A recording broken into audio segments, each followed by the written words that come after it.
Welcome to Comically Comics, your one-stop listen to all things comics. We're talking books, movies, TV shows, video games, and more. I must forewarn you, though, we are a spoiler cast, and what that means is we consider all properties, past, future, and present, to be valid, and we will spoil the hell out of them. I'm your host, Michael, along with my two co-hosts, Richard and Jeremy, and with all that being said, let's get started.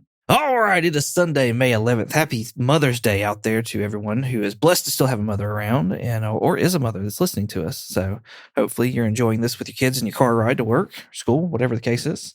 Wait, with their kids? I don't know about that. They get a new vocabulary. Regardless, thank you all to all the mothers out there who do all the hard work and stuff like that. We appreciate y'all. So today, it's not a movie. It is a comic book. It's not a TV show, obviously, because it's a comic book. But we got a request that somebody wanted us to review their comic book. And we've read it. And I believe we decided to take them up on the offer. At least I hope so, because that's what I did.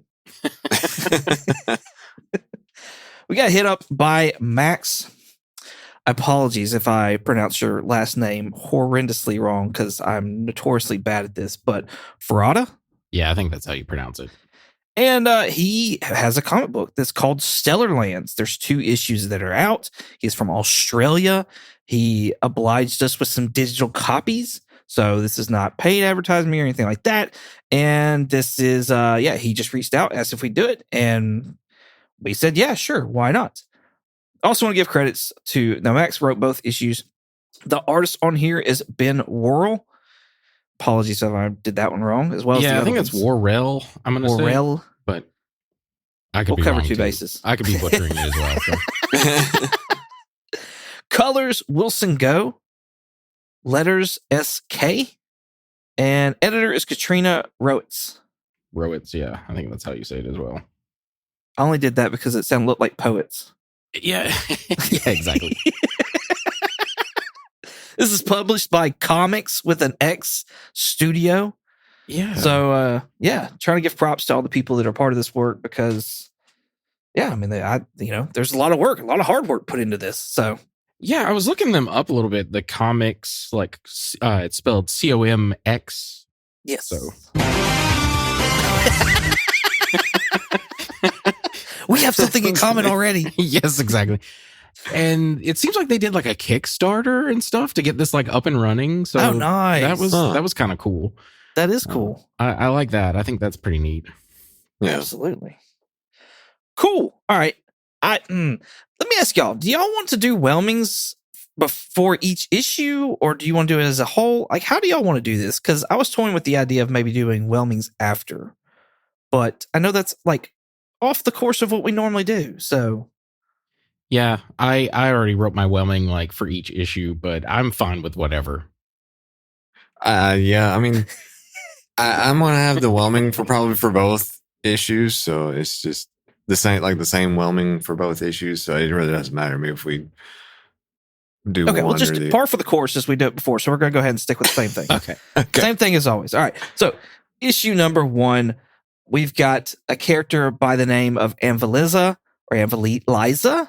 aka Daphne Meadows. She is sent on a reconnaissance or recovery mission to one of Opelika.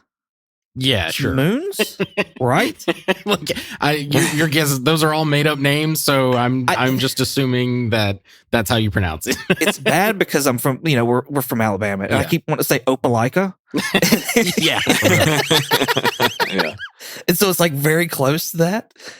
Apologies. On this moon is a almost forgotten space station. A race of aliens known as the Pelothraxels have made landfall on this same moon.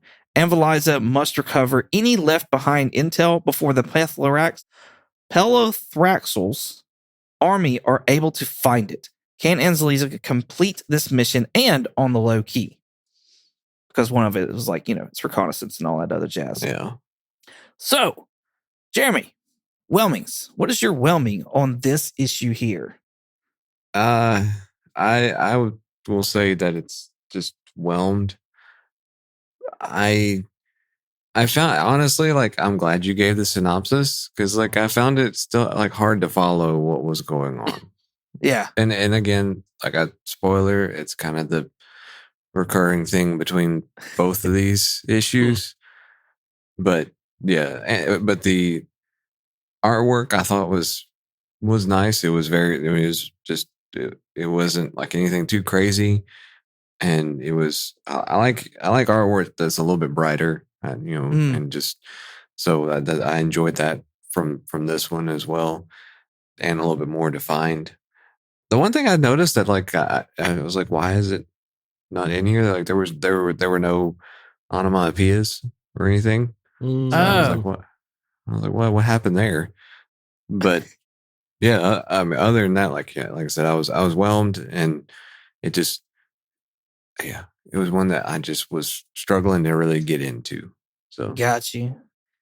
Do you think it's because of like it wasn't like a main IP property? Like this was totally off, like something brand new, or is it because it was sci-fi? Like it because it was genre? no, like because I mean, I read other books and listen to books, stuff like that. So it's just it didn't. I felt like there still needed to be some kind of understanding to these characters. It just kind of went right into it, and I had to try and figure out what was happening, like who was what, and Got you. so yeah, one of those like we're just trying to like I said, I get the idea of kind of jumping in there and get taking off. I mean, it's kind of the whole reason why we started with episode 4 on Star Wars, but That was George Lucas's fault. yeah. No, but yeah. So it just, I think it was just trying to get a connection with the character, and it was just hard for me to get that connection there. Got you, Richard. What are your thoughts? I'm gonna say I'm whelmed as well. While I read this 3 times in a row to finally get the full context of it, and I think some constructive criticism wise, I think there should have been like an inner monologue or some sort of narrator to give us a little bit more context of what was going on, because you are literally thrusted into this world and they are using all sorts of crazy lingo, and I'm like, okay, hang on a second. Yeah. And by the third reread, I was like, okay, I understand now. I understand what happened here. But like, I'll get more into it when we're talking about but I was confused with her alcoholism. I thought that was like a byproduct of her superpower or something. Like I was so confused by all that. I got you. Yeah, I think. Well, we'll get into that. I am whelmed as well on this one. I like the story in general. I think the artwork is really good. Panel layout, I think, is good. There's a lot of good things with this. But like y'all, it's the same story though. It's you are thrusted into this, and it's almost like you're expected to know some of this stuff, and it's just like, hold the fuck up. What are we doing? Where are we going? Why are we going here? What's the problem? Yeah. Who are these fuckers? Why are they here? Like, I thought the war was over. Why do they still think the war is going on? What's happening? So, but like, I feel like I don't know, maybe a page or two, just it kind of like summing up, like Star Wars, a crawl screen. Like I feel like that's what you're missing. It's just like that crawl screen or whatever at the very front of it.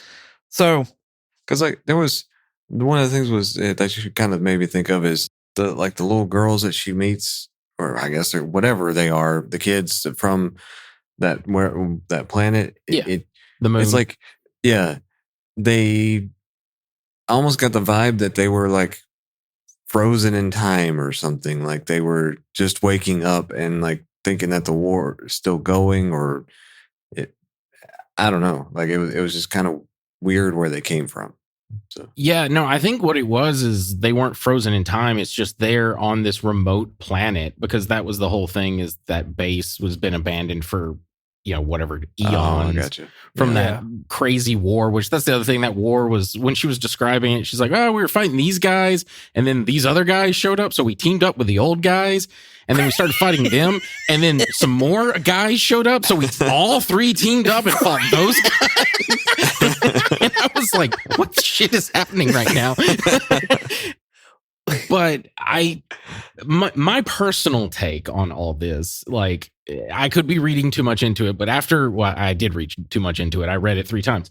But the commercials that you see, which I personally enjoyed, I thought it was nice world building and kind of explaining. I thought maybe they were trying, like, especially we see the harpoon one, and then the guy uses the harpoon, Right. and then the like taser thing, and it gets used on her, and then she's having like balance issues and stuff and throwing up. So they were talking about that whole ear like treatment to treat your equilibrium. But there's a reoccurring character in every one of those commercials. Mm-hmm. And she looks like the girls that we see. And then they mention about this like famous, like, it's almost like, what is it? Amelia Earhart kind of like of space kind of thing. Oh, Yeah. yeah. I think that's implying that was like their grandmother or mother, that they were like, that's where they came. Because they were like, oh yeah, our mother told us about her all the time or whatever. And since they're the same race, I'm assuming she got stranded here with someone else and then they just sort of made a life there on that moon. But the other thing too is we're seeing like the commercials that Anveliza like watched. And then we also learned that she like had a commercial for like addiction or rehab or something like that. And we learned that Anveliza has alcoholism, which I was at first I was like, I did not pick up on the part where when she's flying through space and she lands on like a random asteroid or planet, and then she like takes her helmet off to like vomit out in space. Oh yeah. I didn't even pick up on that. I didn't know what the hell was happening in that one panel. And then after rereading it, I was like, oh, she's vomiting. But I was like, she's an alcoholic? Or I thought it was just like, it's a side effect of using her powers. Because anytime she did her powers, she immediately, like they talked about the adrenaline surge, and she like would vomit or pass out or something. So I was just like, is she an alcoholic, or is this just a side effect to the powers? Yes, yeah, I was kind of thinking the same thing as far as it being a side effect, because, like you said, every time that she did, but I mean, I guess I'm sure doing all the stuff that she does after. I mean, if you're intoxicated, yeah, you're going to feel a little off, after doing all that. So yeah, I don't know. Well, I don't think she's intoxicated. I mean, I felt like they made that kind of clear, where it was like she's going through withdrawals. Yes, and explaining, like Richard was talking about, that the adrenaline, as Richard was saying, makes up for like the lack of alcohol in her system, and it kind of kicks over and takes it up home there. And when she comes down, that's when she starts to vomit again, because she starts feeling all those feelings. Right. And I've never dealt with alcoholism, and I've never dealt with like someone with alcoholism in my life. So I guess I'm thankful for that. But like, so that's why I was like, I don't understand quite, like, is this something that actually happens with alcoholism or what? So that's why I was like, is it a side effect of her powers and stuff? I honestly think after like the third read, I was like, no, she is a alcohol, because they mentioned something also about her, like, this is what happens when alcoholism meets like superhero metabolism or something like that. Yeah, no, I agree. I think she's definitely an alcoholic. So, like I said earlier, I really like the artwork in this. This is par for modern comics. Mhm. Like, of course, there's artists that are better than this. Yes. However, like, you pick up most any modern comic book off the shelf, this is what it looks like. The only beefs that I have with the artwork are that some of the angles that they work don't make sense to me. That's just me being nitpicking, and like, I would like for somebody to see this and notice it and to be better, is what it boiled down to. Because I usually get wrapped up in a story and don't notice things, but this is stuff that I noticed that I was like, this is kind of off. Like when she goes to get tripped meeting those two girls, she apparently like flips, does like a backflip or something, Yeah. and then like lands on one of the girls. And I'm like, it doesn't look right. Going from panel to panel, it doesn't look right at all. Earlier on, when she first lands, she goes to looking around. She gets shot in the front of her right shoulder. She then looks over her left shoulder, I guess, to see where it came from, Mhm. and then gets shot in the chest again. Like that paneling doesn't make sense to me either. Mm. So there was just a few panels that didn't make sense to me, but outside of those, I felt like the panel work was done really well. The lettering, word balloons, all that jazz. I think they were placed really well. So When she's fighting with the giant octopus cephalopod thing. yeah. I like the art there, but there was the final blow to the giant octopus. I was like kind of confused what the hell happened there.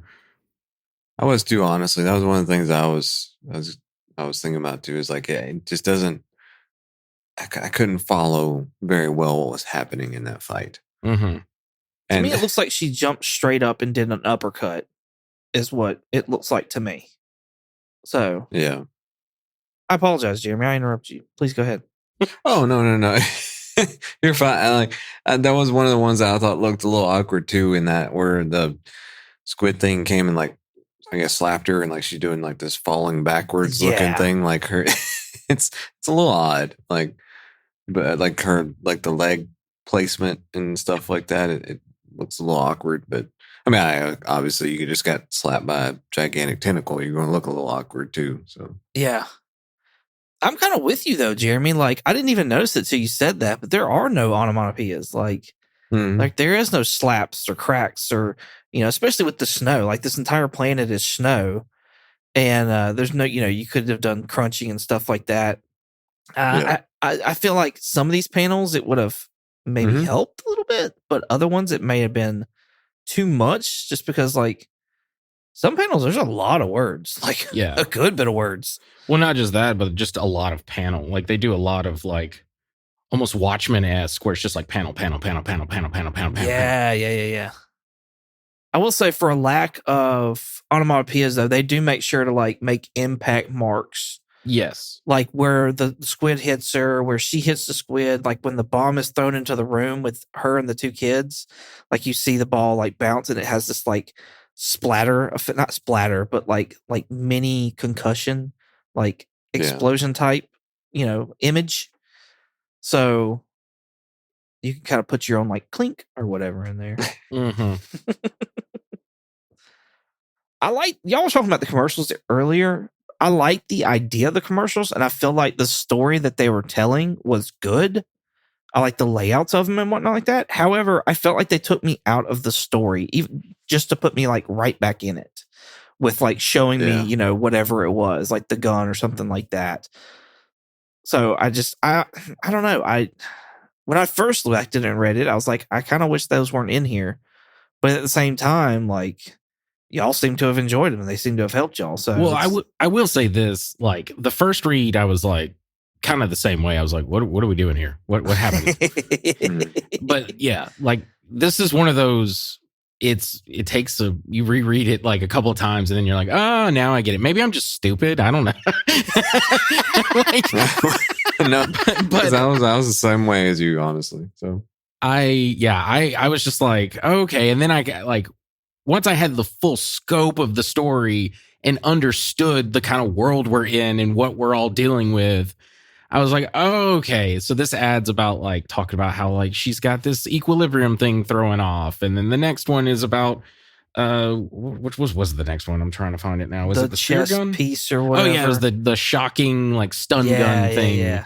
And then it gets used on her. So it's just a little bit of context. And then then it's the spear gun, and the guy grabs that and he uses that, and actually he doesn't even get to use it. It fucking blows up on him. Right. The ship does. And then the final thing with her talking about the girls, about like how this one space pilot like meant more to her than these little girls could ever know, and it's because she's like, I guess the reason why she went to the rehab. Okay. I'm assuming you. that's what that means at the end of it. But like, also, I gotta be honest with you, like, I do enjoy, like, the art is good and all this stuff, but, and this is not even my point, but like it's such a bleak ending for the first issue. Yeah, like, let's talk about this ending, because I had a question about that. So, in the story, for those of you who haven't read it, we are going to spoil it a little bit. The main character finds these two little girls. They fight off these invaders that are on the moon. They go to get on a spacecraft, and all they have to do is the little girls just have to get on the spacecraft, and she can actually pick the spacecraft up and take it wherever they want to go. They get off the moon. The girls are like, screw this bitch. And shocker, they go to get in the pod, and the pod explodes. Yeah, it's rigged with one of those explosives. One of the mines. Yes, they talked about earlier. Yeah, you see the little girl. You see, like, if you go to that panel where they shot, where there's like 9 different panels. Yeah. You see when they're in there, the middle row to the right, you see the girl look over her shoulder. The mine's there. The next panel below, the bottom left, it's flashing red, and then it detonates. Where's it at? Oh, it's over her shoulder. Mm-hmm. Oh, okay. I did not notice that at all. Yeah. Wow. So you should have read it 3 times. I should. I read it quite well. I read it 1.5. Let's be real. I read it 1.5. Man, okay. Because I was confused there. I was like, surely she didn't like. Mm-hmm. So could she hear it though? Because you can see the whole middle panel, like her distress, like her crying and stuff like that. Yeah, like she knows what's going to happen. She's a super person. They call it, what are those I wrote down how to pronounce this. Preternatural. Yeah, preternatural abilities. So I'm going to assume that she had like super hearing as well. Yeah, I think that's solid.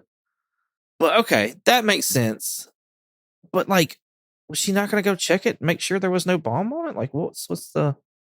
I don't know. Yeah, I don't know. Like, probably she was caught up in all the hullabaloo with the fights with the whatever pre-tractions or whatever they're called. Yeah. I mean, I guess she could have flown him out of there real quick if, she'd heard it. I mean, obviously she would have heard it. So, okay. Well, that answers that. But she was like, fuck this world, fuck everything, leaving. Like, she was supposed to leave the space station untouched, unharmed, if possible, or whatever. Or that was a main thing they were saying before she left. Yeah. She blew that motherfucker up. She went to the ice octopus. She blew that motherfucker up. And then she just fucked off. Yeah. Which, to me, it was just very bleak. And I was just like, ooh, I don't like, I'm like, if this sets the tone for your universe, I don't know if I'm going to like this. Was this written by Garth Ennis? I kind of liked it. I really did. I like when I got to the ending, like that's kind of what set it over for me. I was like, cause like I was going through it and I was feeling lost on some stuff. And like, I was just kind of having somewhat of a hard time with it. And then when I got to the ending, I was like, oh shit. Like it just, I don't know. It left me questioning things. It kind of left me wanting some more of it. I liked the ending. I enjoyed it actually. I just wanted to know, like, did she burn everything down because she was tired of the results of the war? Yeah. And if that's the case, like, why would she fuck that creature over then? Like, they were like, hey, she's just building a nest. Like, we need to get her out when she's, when we're done here. Yeah, that's the part I didn't get either. But yeah, I took it as like a, fuck this. Like, yeah. We've been fighting. It sounds like she's been fighting for eons. Like, I guess she doesn't age or something because the way she talked about, yeah, like, yeah, exactly. But the way she talked about the war, it seems like she knew firsthand of the war kind of thing. Yeah. And then all this stuff happens. And I think she's just kind of like, fuck this. I don't give a fucking shit now. These poor innocent girls died. So, and like, honestly, my note was like, wow, what a bleak ending. And I was like, but I see now why Daphne drinks. Like, right. which maybe was the point. But yeah, the killing of the octopus, I didn't understand either. That point, like, maybe I need to read it a fourth time. I don't know. Oh, all right. Well, that's all my notes. Y'all have anything else for this first issue? No, that's it for me. Yeah, that was all I had to. Cool. On to issue number 2. We get Caladian Guys, better known as Cal, is a soldier hiding a secret. However, when the results of the most recent mission end in tragedy, Cal decides to use his gifts to make the world a better place.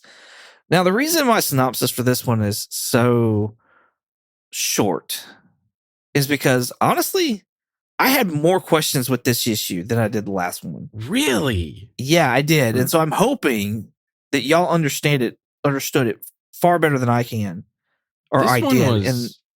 This one was so much, like, spoilers, this one was so much better than the first one. Oh, see, no, I like the first one so much. Oh. I like the end. Don't get me wrong. I love, like, the way they end these things. I love the way they end them. Yeah. But, like, this one was more of a bittersweet ending than the last one, but yes, this one was very, like, Captain America kind of ending. Yeah. That was one of the notes I had. But I'll let you get to your thing, and then we can go on to actually reviewing it. I'm getting us off tangent. Oh no, we can just keep going. We can do whelmings or whatever the case is. Yeah. My whelming is I'm pleasantly whelmed with this issue. I'm not overly whelmed, but I am pleasantly whelmed because there still is a lot of, like, because I was like, is this in the same universe? Because I went back to issue 1 when they mentioned different races and stuff, and I'm like, are these the same aliens? No, because they obviously don't look like the same. So then I was like, is this an anthology? Like, are none of these connected at all, and they're just little short stories in each issue? Or is this, like, setting up for, like, eventually Anne-Valisa will meet Rampart and whoever in the other issues, and we're gonna have like their own kind of like Justice League kind of thing for the Stellarlands universe. But no, I thought this one was cool. Like, I love sci-fi, and I love the black hole aspect of this. Yeah. Like, that was explained in, for those who maybe don't know, but like in Interstellar and stuff, this is a theory that the closer you get to a black hole, you know, time, not only is gravity like increasing on you, but also time is being altered by the black hole. So you could be like, if there's a planet near the black hole, you could be on that planet for a couple of hours, and then a planet further away, 50 years have passed. Yeah. So when they dealt with that aspect, I was like, oh, cool. They're doing the little, like, interstellar thing. I get this. So, like, yeah, I don't know. I enjoyed all that. And then we learned a little bit of, like, they did better exposition of the world with, like, the recruiters and, like, selling off your time for the, like, as being like a soldier to fight on this black hole planet thing. And I don't know, it was just very well put together. And then you learned I'm just going to call them the Na'vi, like the Avatar, the blue cat people. No offense to the designer, but they look like Avatar people. Yeah. And then we learned, like, they live on this little, like, mining colony. I think it's another moon or something like that. And they're being, like, pushed out due to this. But then, dude, I'm just spoiling the whole fucking story. But I just thought it was well put together on this one. So I do want to point out a few things that you said while you were talking. Mm-hmm. You said, I can't think of his name now. Rampart. Thank you. That would be his superhero name. Cal's superhero name. Yes. Quite like Anne-Valisa was her superhero name. Uh-huh. And also, I want to say that I think you hit the nail on the head as far as this being a sci-fi anthology. Mm-hmm. And I do think they are connected in the sense that Cal is a preacher as well as Anne-Valisa. They're both preachers. Yeah. And then Cal's love interest, her brother, is a preacher in this as well. Yeah. So, yes, I think they are in the same universe, but still anthology-based as of right now is what it seems like to me. And honestly, I like that. I think it's different. I think it's something cool. I think it's one of those things where, like, if maybe the world building or the introduction to stuff is a little bit more tightened up, that you could just pick up any issue and just start and get a story out of it. And I love that. Yeah.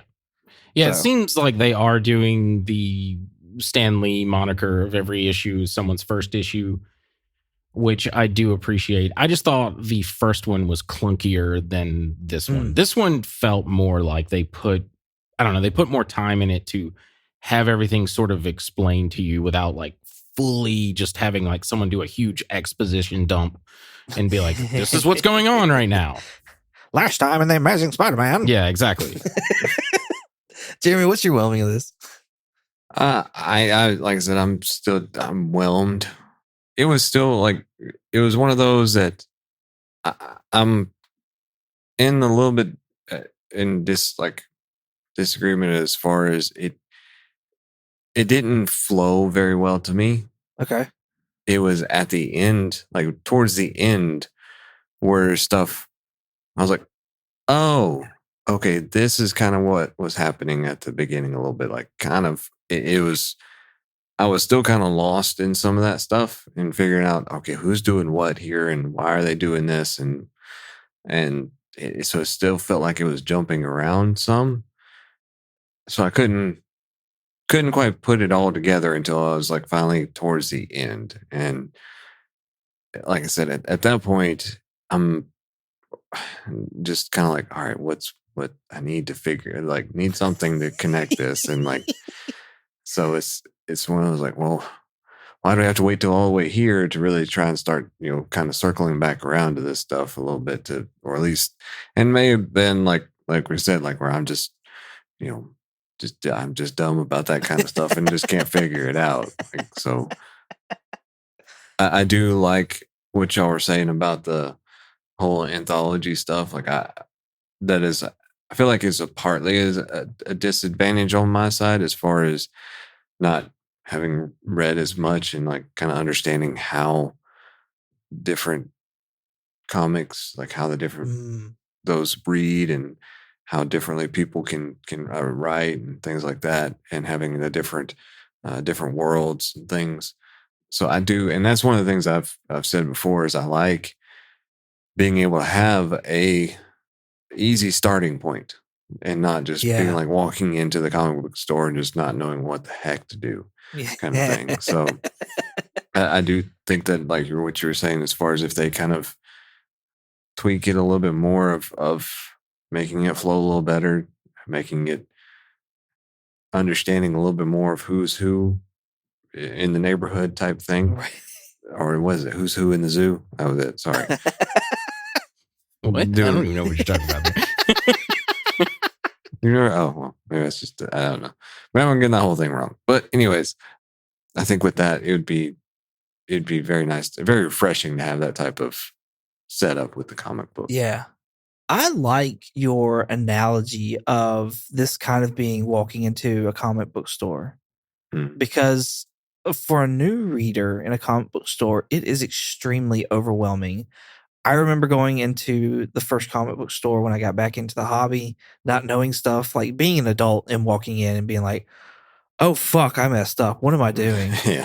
Like, and I've heard you talk about, you going into comic book stores and you're like, I don't know what the fuck I'm doing. I don't know where to go. Like what? Yeah.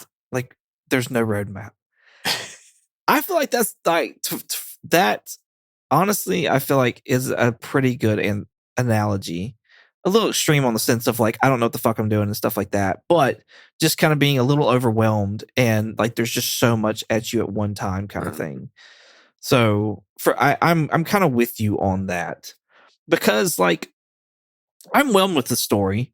Like again, our same crew that did the first issue did the second issue, so all the same points go into this one as well. Artwork, layout, paneling, all that jazz.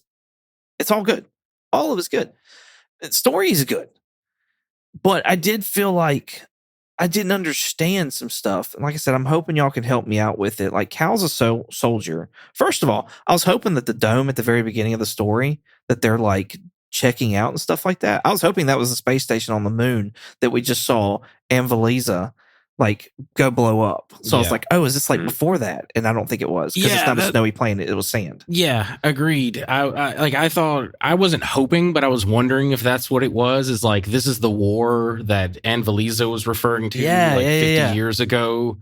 And I was like, okay, but it's not. And I was just like, okay, never mind then. But I don't like, he's doing this mission and they're talking about these hostiles, somewhat of a hostiles, and talking about an ambush. They go to do that, but wind up like bombing a civilization that just murders like women and children. Yeah. And so this turns Cal to now wanting to change and make a difference and whatnot like that. And so he puts himself up for tribute, essentially, to go towards the black hole. But it looks like to get medicine. And I'm like, what the fuck does this have to do with the war? Like, that's where I'm losing it. That's where I'm not understanding what's going on. I think it's one of those. Well, I think it's just honestly one of those things. It doesn't matter. Like, it's like in Avatar, it's unobtainium. It's just some bullshit, random, like rare mineral or whatever that they're wanting for this. Like, it's just a MacGuffin to move the story along. Is all it is, as far as that goes. Well, and so who was the person that he saw like in this or spotted in the spacesuit necessarily? Oh, that was his bro. That was his brother from the beginning. Yeah. That was the guy who ran off. DeLorean? Oh, okay. Delroy? I didn't write his name. Let me go back to that. Yeah, I think it's Delroy or something. I believe so. It just he calls him Dells for short, but yeah, that's his buddy. Mm-hmm. The heavier set guy. Oh yeah. I don't want to necessarily say he's fat because I think he's all muscle, but he's like the heavier looking guy.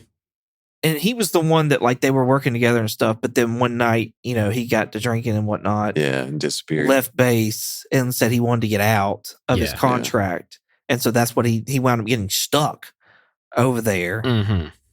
But then that kind of makes me wonder the whole time thing of like, how long was he stuck over there? Like 30 minutes. But that's like 3 days. Well, yeah, like for Cal, I don't know. Like it could have been for him it could have been like 3 seconds, but for Cal that's like a day or two or something. I don't quite know. Or yeah. But yeah, that was my thing, is like I just didn't understand how going and getting this mineral would necessarily stop the war and help, And I know he was needing the mineral to help that civilization to kind of like right his wrong, because he was the main lead on them. Well, it was also that civilization. He's like, look, I'm a superhero. I'm a preacher. I'll go fight in your war if you give these people housing and medicine and all that stuff. I missed that. That's the deal he made with the guy. Oh, okay. I missed that somehow. And that's why when he comes back, like, their civilization is booming and they're all like, hey, thank you so much. You saved us all. And he'd only been gone for like 3 hours or something like that. And they went from like hundreds to thousands or whatever. Yeah. And the guy that he meets, who's like an old man now, he's like, hey, they wanted me to meet with you. They said, you need a familiar face because it helps with, what I forget what the term is, but like re-socializing you into the public. And it's that asshole from the beginning who was like trying to recruit that one guy with the baby. I didn't realize that either. That's funny. That's actually awesome. No. I think that's his friend. Never mind. I'm mistaken there. I think that's Dell. Now that I look back at it, I think that's supposed to be Dell. Well, I thought him and Dell got back home at the same time. Did they? Talking about the older guy that he's talking to. This is why I should have read it 3 times. I only read this one once. He said his name is Braun. Okay, so it is the asshole from the beginning. Okay. Yeah. That's that guy. I thought I remember it being that one. Braun, yes. There's also another superhero guy that we don't really get a name for, but we see it's the old man who gets blown up, but he's like fine. Yeah, right? No, that was cool. It was like Wolverine powers. Yeah. And I'm like, to be that guy where it's like, hey, let's throw Sam in there. Nobody can fucking kill Sam. Exactly. He's like, gee, thanks, guys. You see him in these panels. He's like charred pretty bad. And then the next panel, you can see him getting better. His eyes are open. And then the next panel, he's like 12 clicks north deep. And they're like, copy that. You just got blown the fuck up. Don't worry about me. Just like, That does not help us. You do not help us. He had some kind of like, I don't know, like Jubilee powers because he touched a little girl's, like, I don't know. Oh, that was like his commander, wasn't it? But that's the same guy. Is it? Yeah. Huh. Okay. But he touches the girl's stick, I guess. And then like it does like a what do you call it? Like a sparkler kind of thing. I don't know. Yeah. It's almost like Jubilee powers. Yeah, so I'm it looks like a assuming butterfly. because they're both like white guy with gray hair and gray beard, and they have superpowers, that I'm assuming it's the same person. Same guy. Especially because when you go down to the final pages of the first or of the second issue, we see concept art of him, and he's kind of wearing a same color scheme as when he was like doing the whole like Jubilee thing with the girl. Gotcha.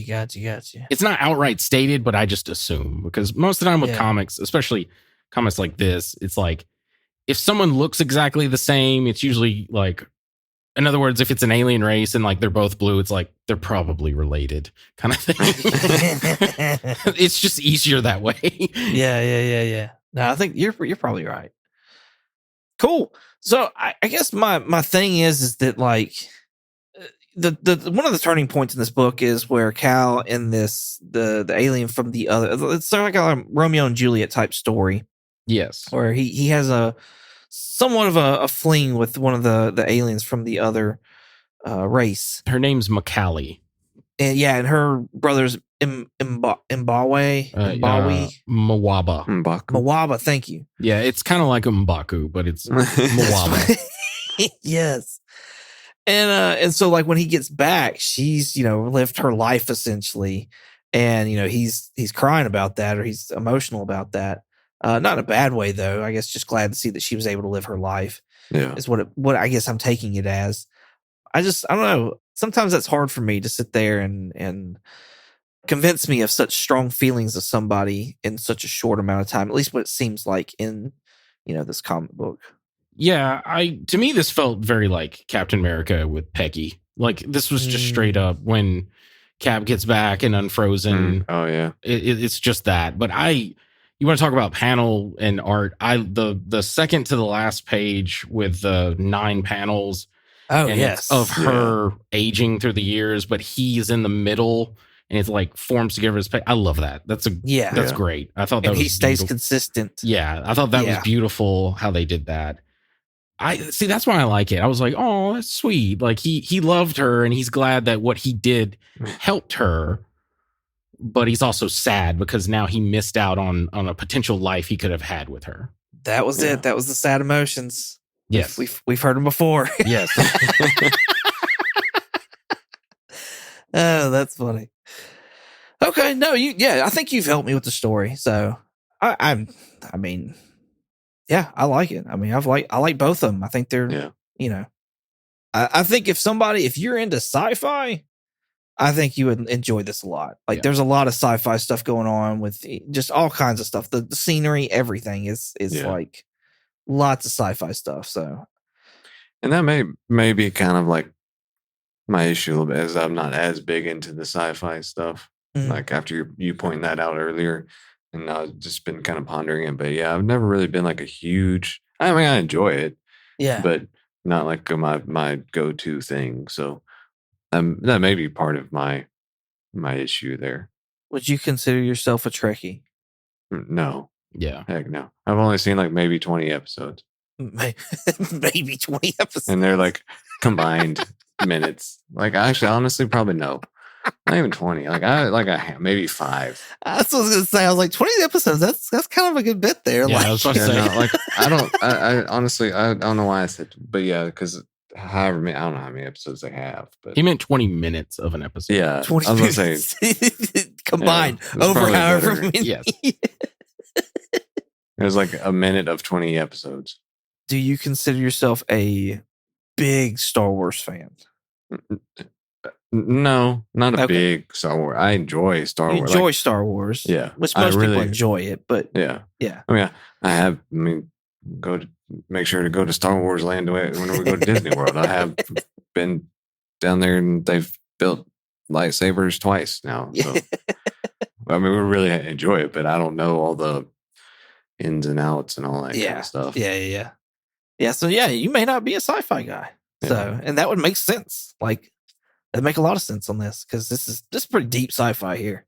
Yeah. Because I mean, I really didn't like, honestly, and this just shows like how. Anyways, honestly, I didn't put together about the time difference, the black hole. I was like, until it just while we were sitting there talking about it, I was like, oh crap, that's the reason. Like, because at the end, I was like, why, where did this? Why is he asking how long it's been? And I was like, oh, because he went to the thing, and it was Yeah, I see. That's why I don't know. I feel like there was a lot of context because they talk about like, oh, this company, they'll have you work, but they leave a margin of error, which could be anywhere from 10 years to 50. Yeah. And then they talk about having to wear the like power suits because the gravity there is just so intense.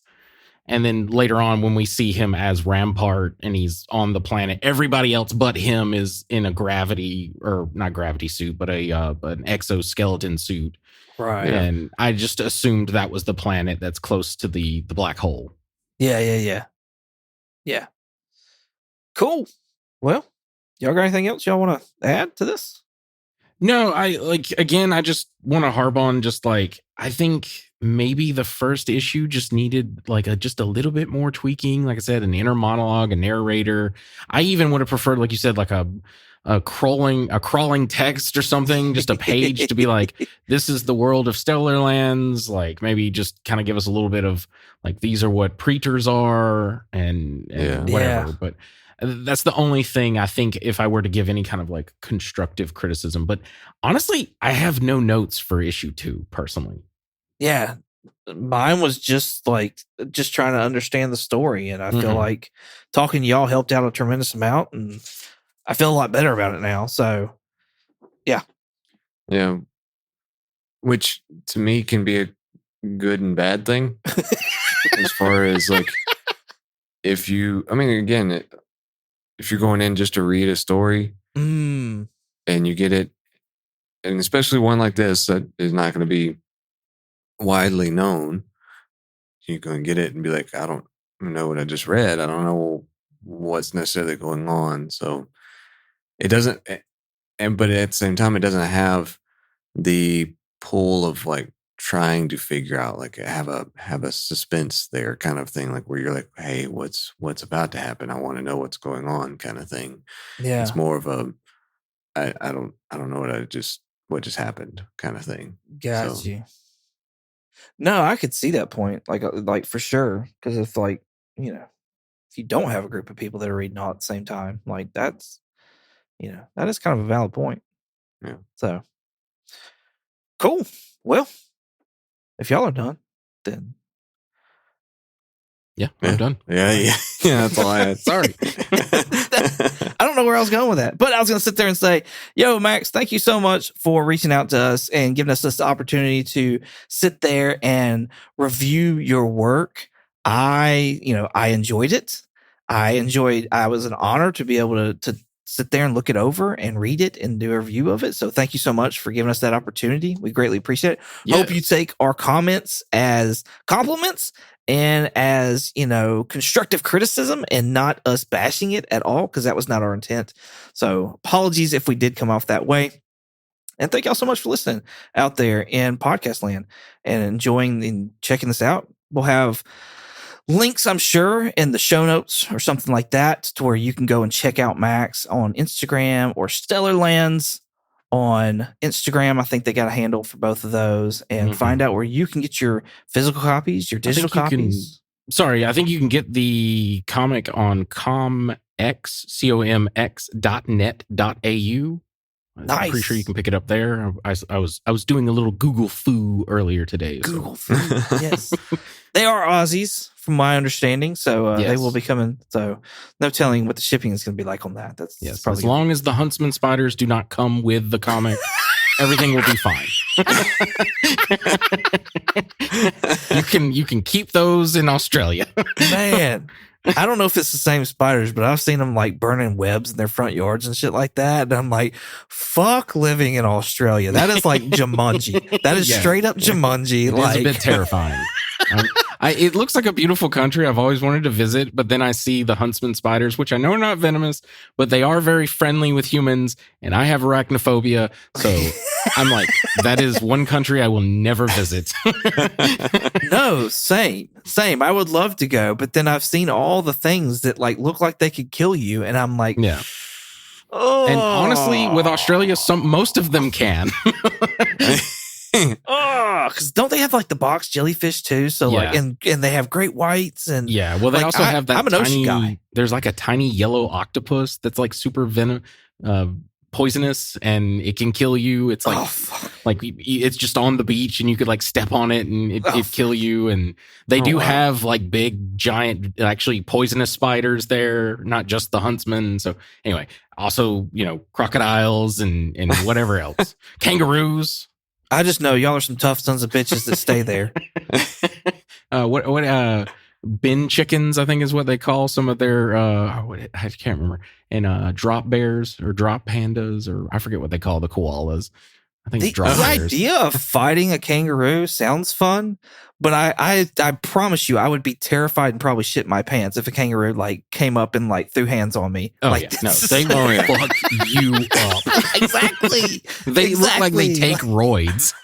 Like watching these reels where like guys stand up to like kangaroos, I'm like, do I have the fucking balls to stand up against a kangaroo? I don't know that I do. Like, I wouldn't. There was one loose recently in Alabama, and I forget where. It was like a little one. I don't know if it was like from a zoo or something, but like one was loose recently in Alabama. If it was a little one, I would try to make friends with it. I'm not gonna lie. Like that could be. And he can be your bodyguard. Yes. Are you kidding me? Like, fuck with me. Check out my room. Michael just ride around in its pouch.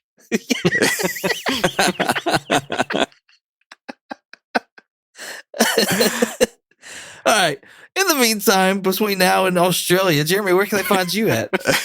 Yeah, they can find me on crap. That where is that at? I don't know. You fucked that up. I did. I think it's Twitch. I think that's what yeah. I think that's it. I got a Twitch. Find me on Twitch under the handle Night Fury GTO. That's Night with a K, and I might be here. I don't know. We'll see. He's going to be an alcoholic in Stellarlands now. Damn. Yeah. Richard, where can they find you at? If you want to contact me directly, I have an X, the platform formerly known as Twitter, and Instagram, a Blue Skies, and a Threads. My handle is Night Curry, night like day and night, and Curry with a K. If you want to contact us directly, we have a Gmail. Our Gmail is comicallycomicspodcast@gmail.com. And if you want to check us out on YouTube, possibly TikTok, we'll see, and Instagram, you can check us out under the name Comically Comics Podcast. And if you want to check us out on X, the platform formerly known as Twitter, you can check us out under the name Comically Comics with an X. Awesome. You can find me on Instagram, eBay, and shortbox22_comics. Thank y'all so much for listening. Hope you enjoyed it as much as we did make it. With all that being said, say goodbye, Jeremy. Bye, Jeremy. Goodbye, Jeremy. Goodbye. Make him stay, Merv. Don't let me leave, Merv. Don't let me leave, Merv.